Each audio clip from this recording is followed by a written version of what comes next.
Hey, come on, man. Mad producer. Hey, come on, man. Happy Monday. Welcome to 9 to noon. I'm Paul Allen, the master mixer of the Monday Montage. Eric Nordquist. Everybody give the master mixer a round of applause. Likewise for that football team, round of applause, because all they do 11 times is win, win, win, win, win, win, win, win, win, win, win. That's all they do is win, win, win. Nice job over there, brother. Well done. Thank you. Good morning. Good morning. Yep, all they do is win. 11-2 for your Minnesota Vikings. Bears here in a week for whiteout Monday Night Football, and the Vikings should be in the black also with that one on whiteout Monday. The way the team and specifically the quarterback are playing at this moment. Good morning. Solid point on Fan Line yesterday by the master mixer of the Monday Montage, Nordo, when he and Ron were discussing Sam Darnold's future. And Sam Darnold's future, where none of us can tell the future, and quite honestly, 9 to noon does not prefer to cast the gaze the way of February and March and April and May and June and July and August of 2025, but it's on the minds of the fans. We're living in the moment right now. With the way this team's going, it's a day-by-day fascination. There's no doubt about that. It's on the minds of the fans, and 9 to noon is a show of the fan, for the fan, and with the fan. And the point yesterday regarding Sam Darnold's future, yours truly heard on Fan Line, driving home after that 42-21 complete game victory over Kirko Chains and the Atlanta Falcons, was basically paraphrasing, if Darnold were not on the Minnesota Vikings next year, no promises he experiences the same kind of success elsewhere. That's fact. Sam knows that, but I wouldn't imagine he's thinking a lot about it right now. I mean, with Darnold, we're up to 28 touchdowns and 10 games with a passer rating of more than 100, all right? He's the only quarterback in Minnesota Vikings history to do that in a season. 10 games in a season with a passer rating of more than 100. Culpepper in 2000 and Favre in 2009, they had 9. Now, those teams, by the way, happened to finish their seasons. Well, they advanced too, but finished their seasons in the NFC Championship game. Oh my gosh, above average at that. And so did the 98 Vikings. We bring that up because the last cornerback to have at least 6 interceptions in a season, old Jimmy Hitchcock, who that year took 3 to the house, and he had 7. Meet Byron Murphy Jr., who now has 6. And he starts our drive-bys in a few minutes. And the point here is different players hitting milestones like that and taking us back to seasons. The team, A, was damn good, and B, was a step from the Super Bowl. So maybe all of this is a harbinger for that, a January 26th date with destiny in the National Football Conference title game. If so, the mission indeed would be Mardi Gras. Pretty cool. Some first for Sam, the man on the fan yesterday, as they all blasted Kirko Chains' gang. First 5 passing TD game for Sam Darnold. First Minnesota Vikings quarterback in the history of the team to go 4 in a row with at least 20 completions, 2 touchdowns, and 0 interceptions in a game. Ever. As in not Cousins, Favre, Culpepper, Gannon, Spurgeon Wynn, or even Fran, the man on the fan, who happens to be HOF. Sam Darnold finished 22 of 28 for 347 and 5 with no interceptions. The Houdini trick was fantastic, too, leading to the second for Jefferson. It's so natural for Sam, the maneuverability. People all now, but per Fan Line and what's on the minds of Rube Nation and what's on the minds of Minnesota Vikings fans. And we are a show of the fan, for the fan, and with the fan. We are 9 to noon. People are all over Darnold's future, given the 1-year deal. And here's the way I see it for what it's worth. 0 chance he leaves the team if he keeps improving like this. And I'm not a 0 or 100 kind of guy. I'm not a best or worst ever kind of guy. I just think it feels like a big fat zero. Yeah. If he continues improving like this. Yeah, you just can't make a call like that, given he's on a heater where moments from each game keep getting better game by game. And it's clear that he knows all of the playbook by now. And he's having one of the greatest seasons in the history of a quarterback in Minnesota Vikings football.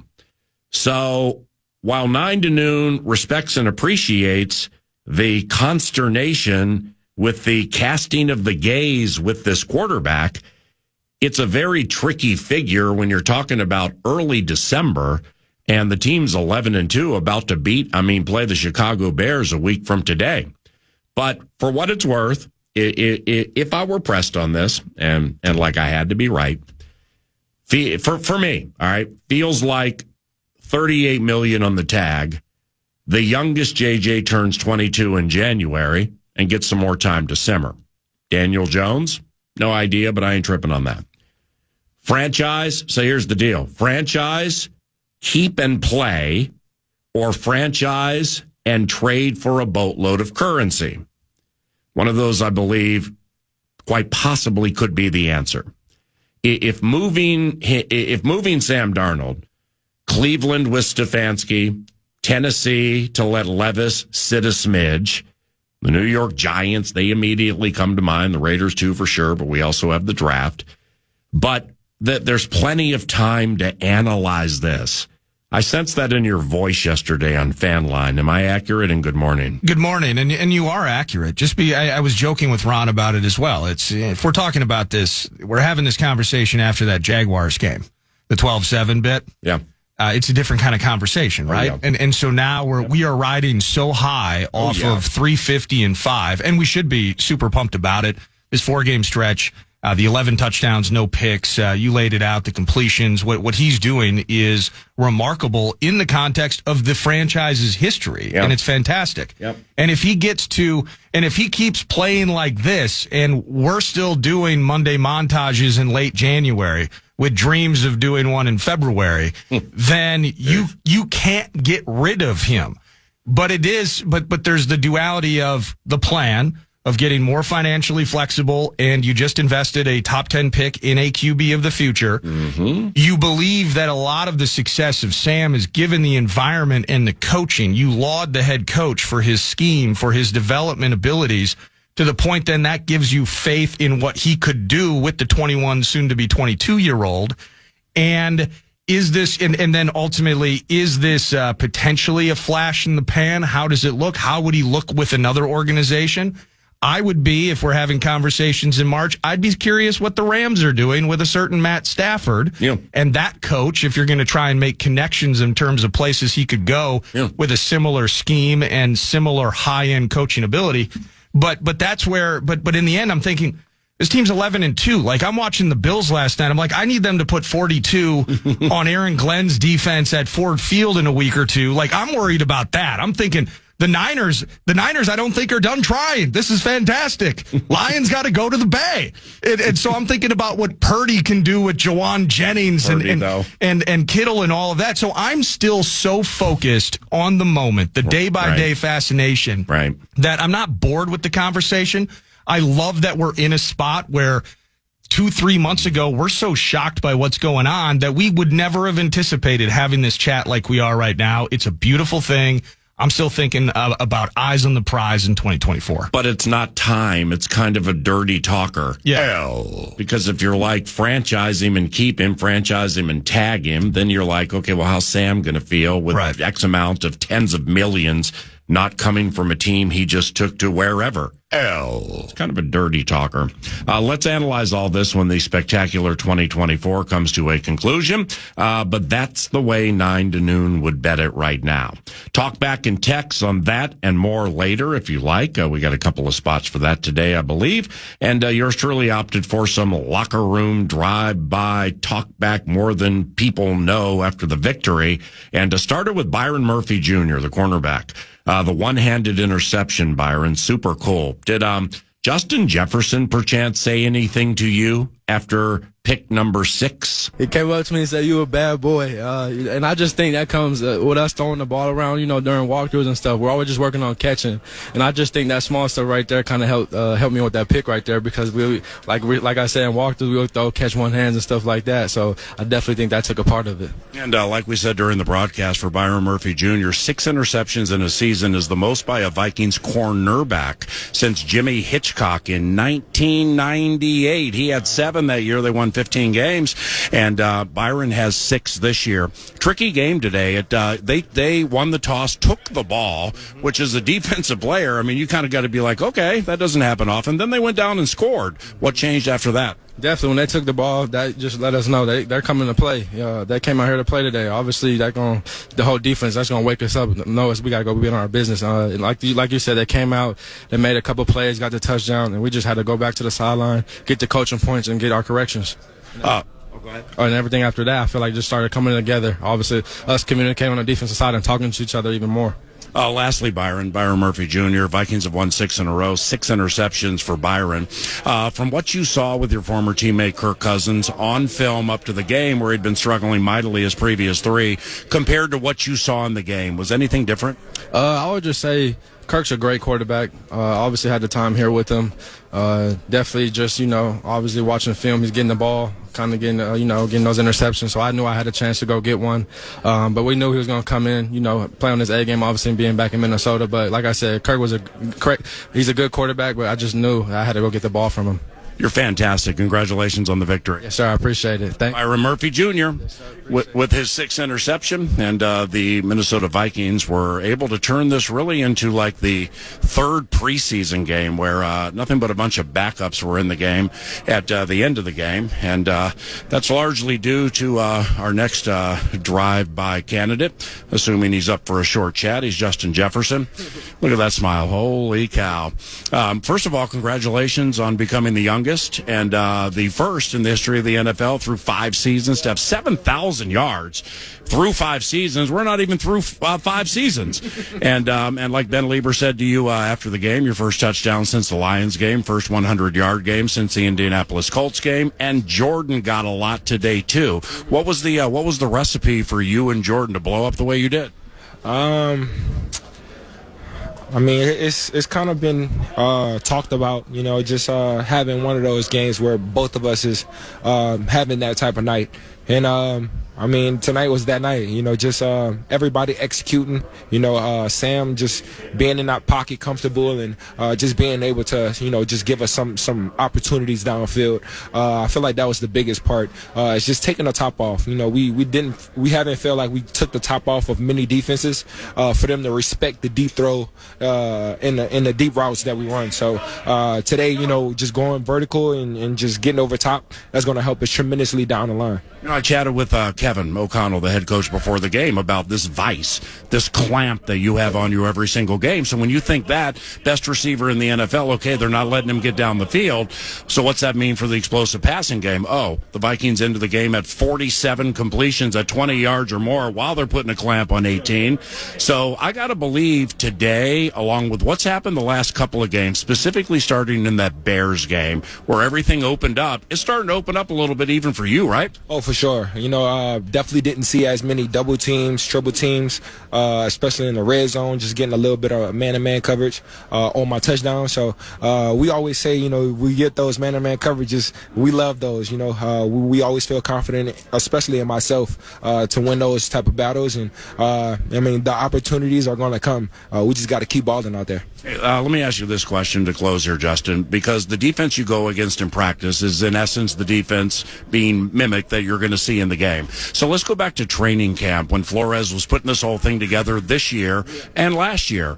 It's when teams go against the Vikings defense, what makes it so tricky to find ways to score points? Yeah, the blitzes that they do, and then even they'll show blitz and not blitz. So it's just a mind game, just putting that quarterback in a different bind. Him not being able to read if it's man or zone, and just that blitz. And then he have to get the ball out earlier than expected. So, just putting that extra little pressure on Kirk today, getting some turnovers and getting us stops to get the offense back the ball and us, turning around and putting points on the board. That's big. That's something that we have to do, tremendously throughout the rest of the season. Man, you and Jordan for like 262 and 5 today. Are you kidding me with that? That's unbelievable. Unbelievable. We always say that we're the best duo in the league, and we definitely showed it today. You're fantastic. Congratulations. Appreciate you. Yeah, thank you. Justin Jefferson with that monstrous effort today. Likewise for Jordan Addison. You guys mind if I sneak in here for a little drive-by? No, both of you. Come on in here. Brian Asamoah. That fumble that you caused, recovered by C.J. Ham, I mean, the Vikings were going to win the game, but, I mean, that deflated. Everything was done. I mean, like, they were done after that. That was a big play, man. Congratulations. Thank you so much. I appreciate it. Just trying to find ways to help the team win, and, I'm glad I was able to do that. Yeah, that's fantastic. Like we said last time, special teams leader, man, and you're really, really showing out. Got a chance to play some defense late. Jumped it a little bit, thinking you were going to get in there for a sack maybe, but, hey, that's okay. Yeah, it's all good, man. Hey, we got the dub, and we keep it pushing. Congratulations. Thank you so much, man. Brian Asamoah, number 6, talking about 6 consecutive wins for the Minnesota Vikings. Oh, Jordan, holy cow, 262 and 5. Something like that between you and Justin. I mean, the first touchdown, maybe you've seen it back or not. I just what happened? I mean, the safety he was doing a pirouette, just got lost, and you tracked the ball, didn't you, which was key? Yes, I did. I just seen the ball in the air, instincts kicked in, and I just went to go get it. It was 3 for 3 today. First 3 touchdown reception game in your NFL career. What seemed to work so well for you today? I'll say my teammates, the whole team, the defense, the special teams. I feel like we put a great team win together. So, I give thanks to all of them. Last one here, Jordan. Cam Akers, come on over here for a second. Hey, what'd you think of the win? I think it was great, to see these two guys, J.A. and Justin, go out and have career days, not career days, but what is it called? Days that haven't happened before. You know what I'm saying? To do something that hasn't been done is crazy to see, and be there to witness it. And then, it's a blessing also to be able to play with these guys. And you're a blessing to have on this team, man. You had 36 rushing yards near the end of the game that kind of sealed the deal. But no problem. But you're a Super Bowl winner, and along with O'Connell and some others, just what the vibe feels like, how to handle prosperity. Yeah. You're onto something good here, don't you? I absolutely know I'm on to something good, but like KO said, it's not to boast to anybody about. We know in this room, in this locker room, exactly who we are and exactly what we got. So we're just gonna keep going to work every week, preparing and going to put it on the film every Sunday, Monday, whatever day we play. Just gonna keep going to put out the best result that we can. Yep. I appreciate you. Have a good day. No problem. Thank you. You too. No problem. Jordan, one last one. One last one here. I appreciate you waiting around. You've only been here a couple of years. Last year they went through those 4 quarterbacks. I mean, now with Sam Darnold, 5 touchdowns. First time in his career he's done that. No interceptions. I mean, how well is he settling in these games? And, what do you see during the week of practice where you're like, damn, that's my guy? Yeah, I think he's settling in pretty well. I feel like once he came in at camp, we seen how he could spin the ball around. And, he really is a top quarterback in this league. But going through the week, when he's confident in the game plan, I feel like that's when he's at his best. He's anticipating throws. He's very accurate. And, he, the plays that he extended, it's just his will to win. Jordan Addison and Justin Jefferson make up the best wide receiving duo in the National Football League, and really it's developing into one of the best in the history of the Minnesota Vikings after that 5-touchdown performance today. God bless you, my man. Congratulations. Thank you. Skol Vikes, says Jordan Addison. Let's drive by over here and see what we can do. After the Vikings have won for a 6th consecutive time. And, hey, Jalen. How you doing, man? Good to see you. Quick little drive-by here. First of all, fist bump. Arizona, four tackles and a couple of tackles for loss. All right, here comes Jalen with that middle pressure. Whoa, let that stay consistent. Somebody's going to be in trouble. And I think he had around 4 tackles, 2 TFLs again today. The 2 passes defensed. You know better than me, man, but when those defensive linemen are knocking the ball or batting the ball at the line of scrimmage, that only leads to good things. You got to be feeling good about how this thing's going now, right? Honestly, yeah, of course I am. I'm just trying to do my part, and yeah, that's what it is. Just trying to play my game. So Jalen, first full year from Oklahoma. You played earlier in the season, but now you're playing markedly more snaps. And as a defensive tackle, whether you call it nose tackle, 3 technique, I'm sure it changes. But for you during the course of the year, is it just a matter of opportunity? Where you had to kind of just get the opportunity, and now you're playing with full confidence. Yeah, that's all it is. I just needed the opportunity, and I knew that coming from the UFL in the summer.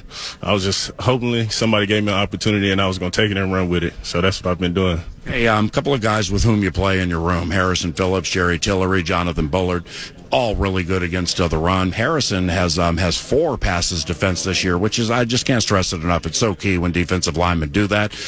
Working with those guys, and if I left anybody out, I apologize. But what do you like about your room? I love the room.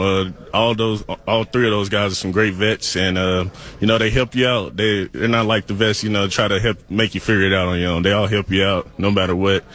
So I love those. I love those guys. I love this room. So I wish it could hopefully stay like this. Last one for Jalen Redmond. Again, he's played a majority of the season, but he's playing a lot right now. So I think a good thing out of that is your body has to be fresh, man. You got to feel really good right now for December football, the postseason, and stuff like that. How's your body feel? My body feel good, Getting treatment, taking care of it, feels great. No complaints. So, hey, congratulations. Great having you here, man. 6 in a row for your squad. Yes, sir. Thank you. I appreciate it. It's Jalen Redmond with a little drive-by right there.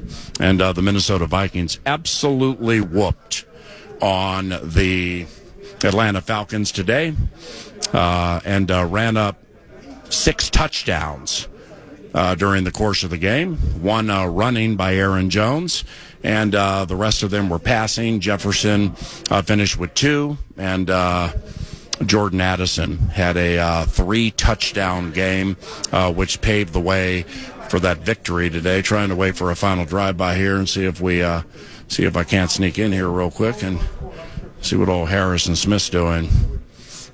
What's going on, Harry? Quick little drive-by if you got a second. You and Kirk are classmates. Both came in 2012. You played with him all of his career here.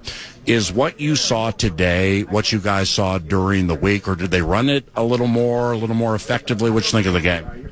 Yeah, I mean, I'd say it was pretty much what we expected. They did a good job running the ball, but ultimately, the 2 turnovers we got on defense, and the big one in my opinion was on the kick return that BA got out and Ham got on top of.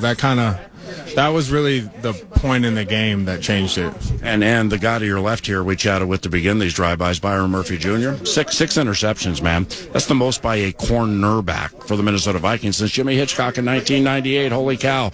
And not only the way he's playing, that one-handed catch. I mean, I see you guys after a lot of practices, specifically Fridays, catching one-handers and stuff like that. But, I mean, that's as good a catch as you're going to see any receiver make, right? Yeah, Murph is he's making catches like that all week, like in walkthroughs, even when it's low tempo, it's still impressive stuff. And it's I think that honestly does show up on game day, even the stuff in the walkthroughs.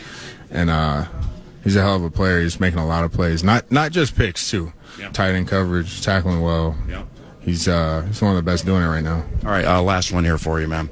Harrison Smith, appreciate you. Now, we're not asking you to cast your gaze on how far the Vikings are going to go. You're 11-2, you're going to the playoffs. And you went to the NFC title game after the Minneapolis Miracle season.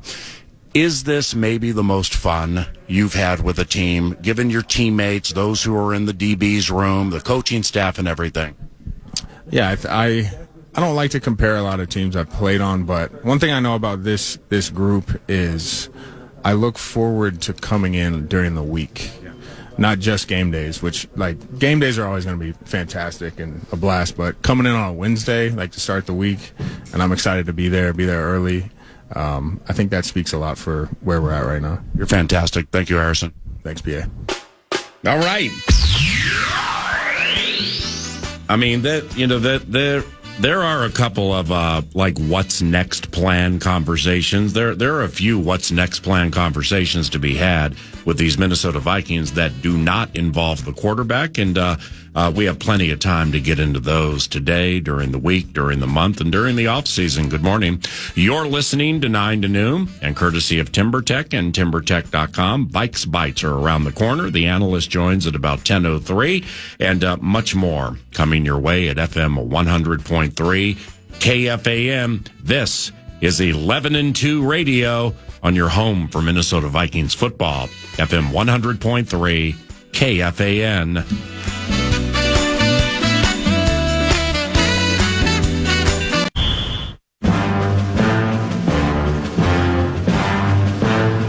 Welcome back. It is time for Vikes Bites, which is presented by Thousand Hills Lifetime Grazed Grass-Fed Beef. You can shop online. A box of meat shows up at your doorstep. Local Coburns, local co-ops, and they're proud sponsors of Gophers Athletics as well. And it's not like we need to push talkbacks or text because it's a learned rote group. But for texting for the next segment, 64686, free iHeartRadio app for them talkbacks. Yeah, excited to hear. And I've received a ton of texts on the Sam Darnold talker that we broached in the opening segment, and some talkbacks to go along with it. So looking forward to airing those. And you mentioned it, PA. We will have a couple segments today where we can hear from the Rubes. So excited for that.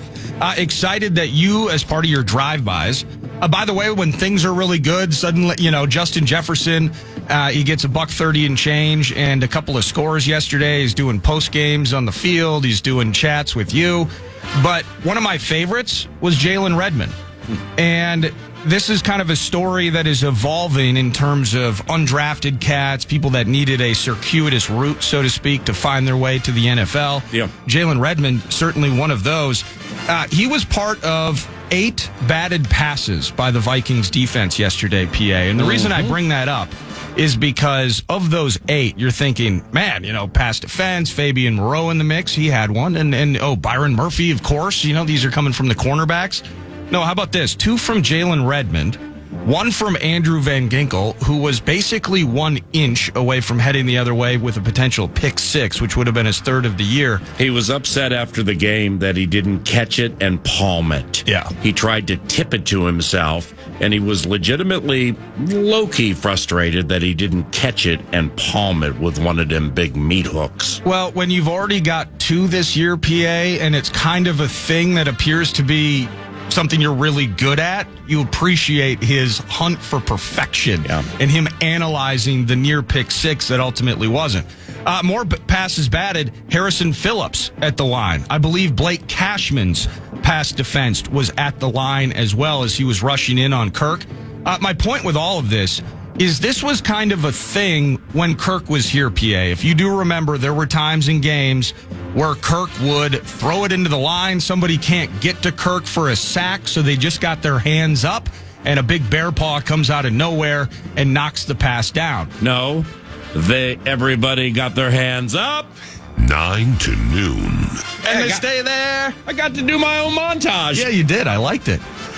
What did you see yesterday in a game in which ultimately with those 8 passes defensed, at least 5 of them coming from the line, yes. PA in particular, the idea it's like you only got 1 sack on Kirk, but they were all over him all game, and when they couldn't get there, they just stuck their hands up and batted that thing down. And that's massive.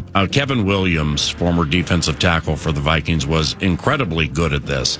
And just think about it. I mean, it's rudimentary, but just to explain it, quarterback throws, defensive lineman or linebacker on the line tips the pass. All right? Well, that means the operation immediately has found a malfunction because a ball was tipped. And that obviously gives you an opportunity to have everybody hands go up. 9 to noon. And they stay there. And so that's great. Now, yes, sir. Harrison Phillips has 4 passes defense this year. That's massive. It is. It's not big. It's massive. He had 6 in his career into the season. He has 4 already. So now you got the beef eater, along with fellow beef eater Jalen Redmond, tipping passes at the line of scrimmage. Sounds to me like the next one that's tipped into the arms of Andrew Van Ginkel, and here they come inside the 30. Boom, Ginkel style. That might be a parody. Van Ginkel style. Van Ginkel style. Gosh, I wish we could play real music. Yeah, we can. I don't know. Vikes Bites. Vikes Bites. Thank you, Thousand Hills. I got some numbers for you, as in Nordo's numbers, zone coverage style. Thank you, zone coverage, and all the work that they do, supporting the station, supporting the team. I got the number 3 for you. When head coach Kevin O'Connell went to bed last night, I believe he was incredibly happy because he saw some style points yesterday. Quick stray. 5 touchdowns, yes. When I looked at Jordan Addison during the drive-by and I said, let's discuss 3-3. He looked at me, where are we going with this? Because of the free 3 bit, but anyway. Yeah. Well, he's probably, it's free for 3 from 3. But it's the 3rd game of the season, PA, that the team did not have a turnover. And on the Jefferson touchdown, sorry to clomp here on Bizzle Bizzle. No, you are stimulated. You are excited. Did you see the L for the Falcons fall? Oh. Yeah, you got... Which time? It was Mike Hughes on the first Addison TD. Yeah, I'll call it up for you. It was when Jefferson was left wide open. A.J. Terrell left his guy and was late, but that's what bad birds do. And some L fell. I think it was D. Alford, number 20. It was D. Alford. He's trying to run to 18 to cover him. He just falls. He just topples. And like, whoa, Justin's like, hey, nobody's hands are here to go up. He's JJ. I think he was screaming at a safety before he even got up off his knees, too. It was just classic. Like, I just absolutely bit one on a 50-yard touchdown. The first inclination is, it's the safety's fault. It's your fault. When you see the end zone angle, the topple is fantastic. It's just an absolute compensated anxiety attack right before our very ears on KFAN. So a Vike Bite brought to you by Thousand Hills, ushered in by zone coverage. It's the 3rd game of the season without a turnover, and it's the 4th game of the season, PA, with at least 3 or more takes. At Lambeau, the Vikings had 4, Jets 3, Jags 3, and now yesterday 3. When this team does not turn over the ball, can they be beaten, PA? That sounds kind of just a dumb and simple and Rube-like thing to put out there. But the fact of the matter is and I understand they lost that Rams game on Thursday night, so I suppose that defeats my entire purpose. But my point is, with the way this offense is rolling, I know what you mean. If you're not giving the ball to the other team and you're not offering up extra possessions, and maybe if you're not playing McVay, it's hard for this team to lose. And I imagine the combination of what he saw on the stat sheet, what he saw on the field, cornerbacks dropping all over the freaking place, and Sam Houdini of the day making that Justin Jefferson play happen. And then not giving the ball to the other team. I just imagine that head coach Kevin O'Connell slept like a baby last night.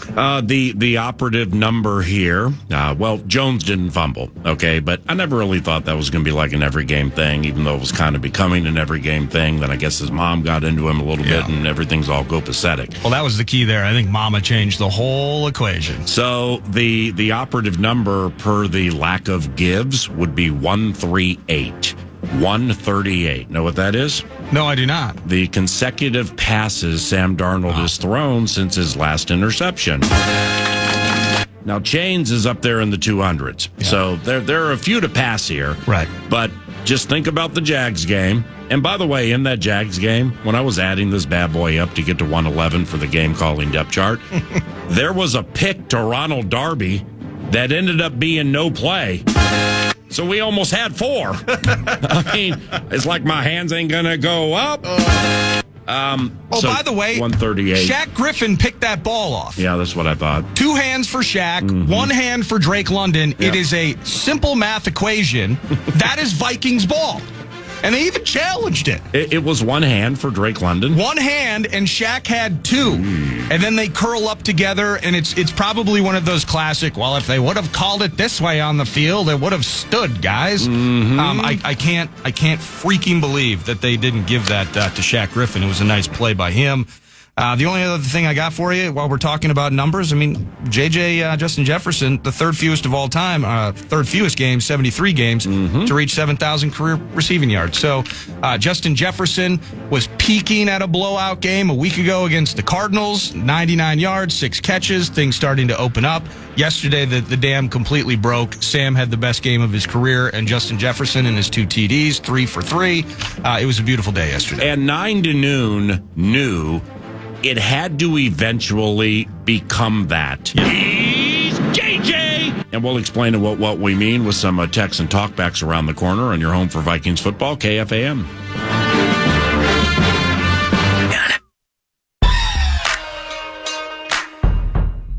Hey, Paul Nordo. Look, as much as we're all loving what Sam Darnold's doing right now, there's a reason why they drafted J.J. McCarthy in the top 10. Do we really want to waste away half of his rookie contract having him sit behind somebody else? Our team's future is dependent on having that financial flexibility. So unless Sam Darnold wants to take another team-friendly one-year deal, he should probably sign somewhere else next season. PA Nordo, Anthony Harris here from Maple Grove, Minnesota. Listen, we had a wonderful game yesterday. This is the Vikings team that I've been waiting for. Anthony Harris. We had both of our wide receivers eating yesterday, and then we had a little dipping sauce from T.J. Hawkinson and Aaron Jones.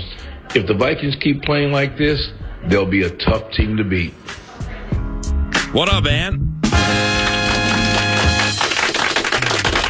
Do you think he called in because Byron got 6 and Ant? What did Ant have 7 or 8 in 2019? Maybe at safety. Yeah. 6 is the most for a Viking DB since Anthony Harris, who just left us that talkback, which was very kind, Mr. Ant, number 41 in the house, in 2019.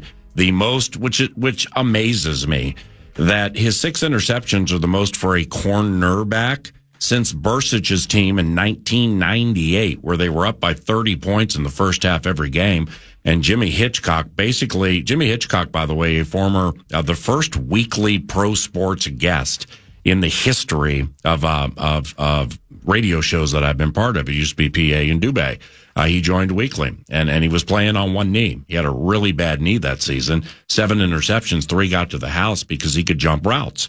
And he knew if he jumped routes and made a mistake, the offense was going to score 14 points in 6 minutes and compensate for that mistake. But he had 7 that year. Byron Murphy has 6, most since Jimmy Hitchcock in 98. But with Jefferson, after the Bears game, this is just how it works.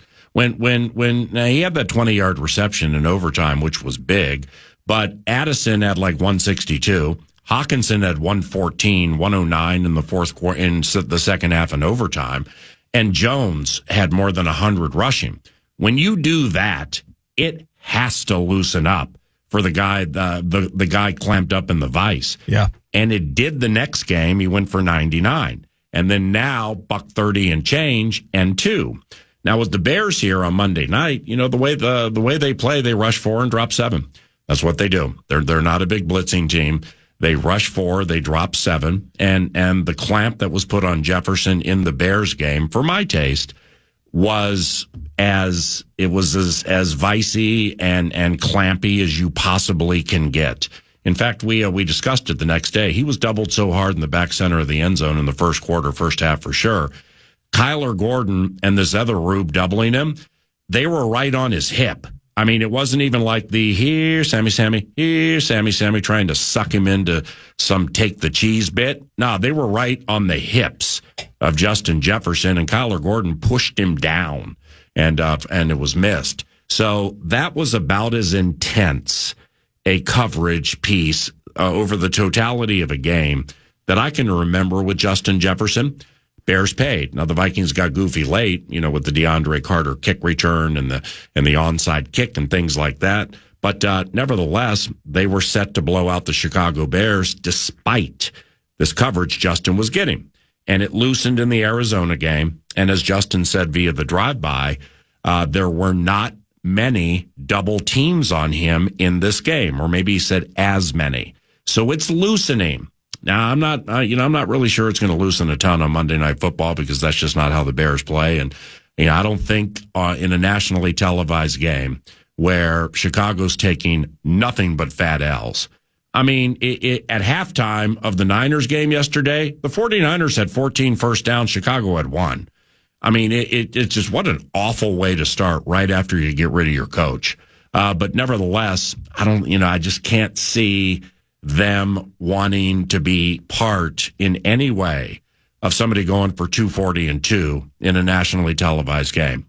Now that's Monday. This is now. This is texting and talk back more than people know central. Yeah, to the text machine, 64686, Bradshaw and Bryant, KFAN text line. I got this from Carl and Glencoe. Simply enough, are we concerned about the Vikings' run defense? So the Vikings gave up $154. Yeah. About 50 of that was Kyler Murray in the Cardinals game. But then yesterday, you saw it again, whether it was Bijan, Tyler Algier got loose for a little bit. That one backside cut where he kind of got shut down and then turned it around. He was, 25, 30-yard run and just on that play alone. Yep. But now, and by the way, Monday night, the Bears probably aren't going to run on the Vikings in the same way that we saw these last 2 weeks, but all the same. Yeah. Any concern in your head, PA, about the rush defense? Well, I like the way you finished that because that does need to be a major part of the analytical process when thinking about Vikings rush defense. 312 yards allowed the last two games.